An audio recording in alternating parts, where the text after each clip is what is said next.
This film of the James P. Kern Slate Company, located in Slatedale, Pennsylvania, was created in 1938 by Walter P. Risley, Sr. James Kern was the grandfather of Walt's wife, Ethel Risley, originally from Slatington.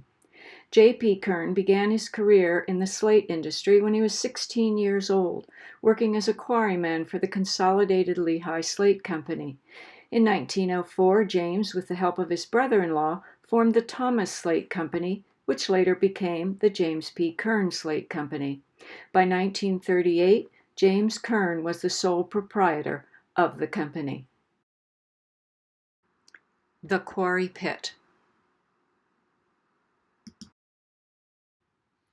The Slate Company's operation required entry and exit into and out of the quarry pit.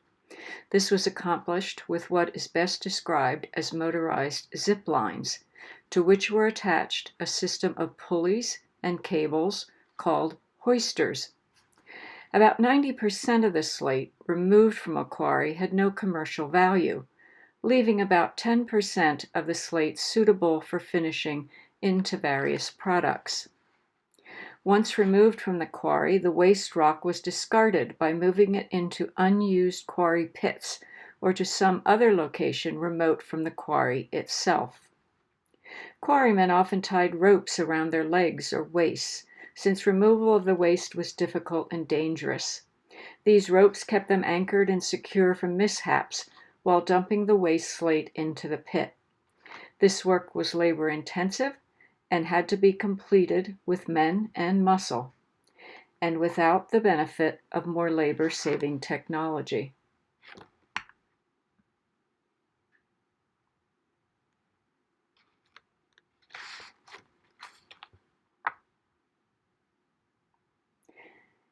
It is clear how dangerous this work was, as this untethered quarryman moves close to the edge of the quarry to dump this load of slate. A precarious situation for him. Here is another view of the hoisters in use. This equipment was capable of lifting up to 5,000 pounds of either slate or men and materials.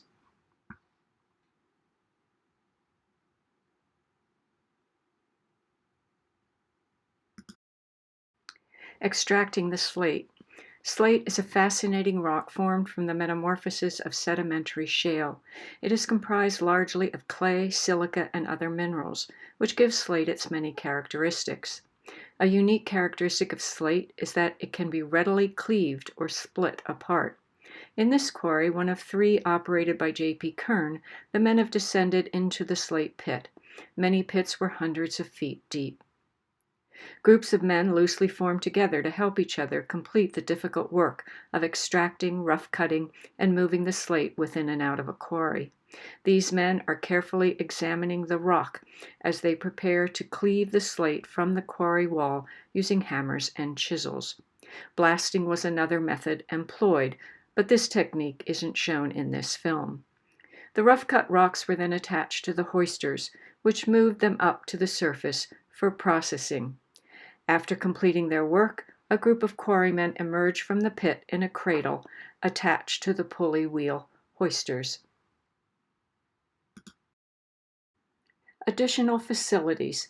The Slate Company needed to have facilities on site to repair and replace various tools as they became worn, broken, or otherwise rendered unusable. One operation was blacksmithing, which was needed for the chisels used to split the slate into slabs of varying thicknesses. Quarryman roles. During this era, quarrymen performed many roles. After removing the rock, they rode the cars up to the surface to complete production. The men were not only paid an hourly wage for the number of hours worked, but they also received extra compensation for piecework, such as finishing slate into roof shingles or blackboards. Moving men and materials. As mentioned previously, an important part of the slate quarrying operation was moving the men and materials, including the slate, into and out of the quarries using motorized cables and hoisters. This man is controlling both operations as he simultaneously moves the hoisters along zip lines and then applies the brakes, thereby allowing the pulleys and cables to do the heavy lifting. His understanding of the operation had to be impeccable, from moving the hoisters while remaining ever mindful of the safety of the quarrymen. Creating slate products.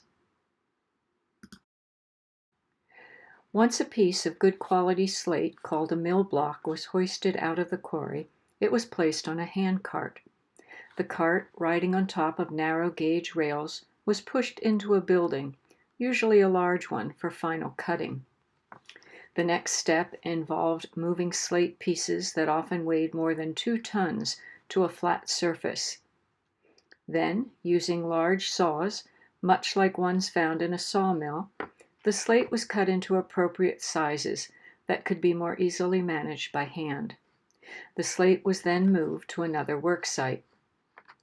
Because of the way slate was formed 400 million years ago, with repeated layering and alignment of mica crystals in the rock, slate blocks can be further processed by splitting them into thin sheets, which have many uses. As early as the 1700s, American colonists used slate for roof shingles. Other uses over the next 2 centuries were for sinks, flooring, stoves, grave covers, blackboards, billiard tabletops, student writing slates, and pencils.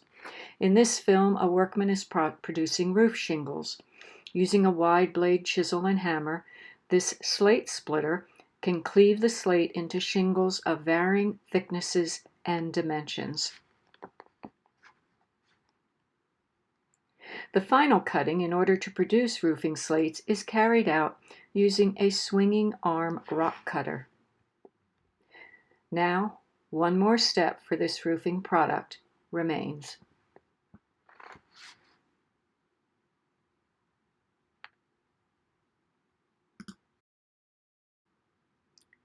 Final slate product. Roofing slate is a rectangular piece of slate approximately 3/8 of an inch thick. Each piece of slate is attached to the roof with 2 specialized nails. A punch rather than a drill was used to make round holes along the long edge of the rectangular shingle. At this point, the manufacturing process was completed, and the slate roofing shingles could be stacked and shipped to a distributor or directly to a job site for installation.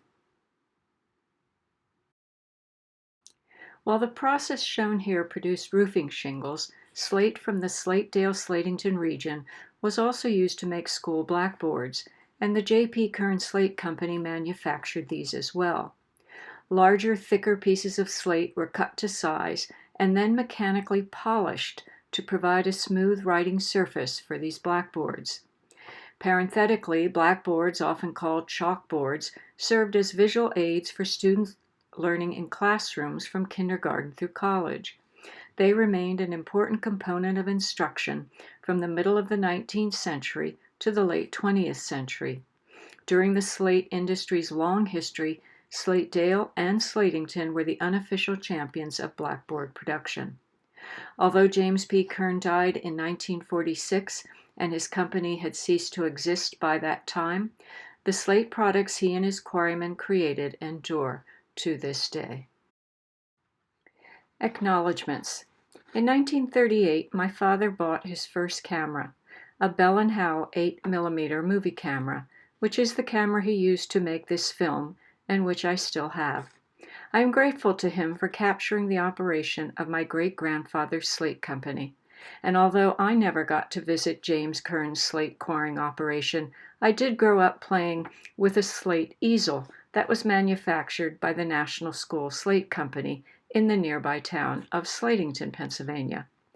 My appreciation also extends to my cousin, John Hauer, who provided the content for this narration. Growing up in Slatington, he was a font of information about the large number of slate quarries in the area and taught me so much. When I was in elementary school, my father shared this film with my 3rd grade classmates, and I am pleased to be able to share it with a wider audience today.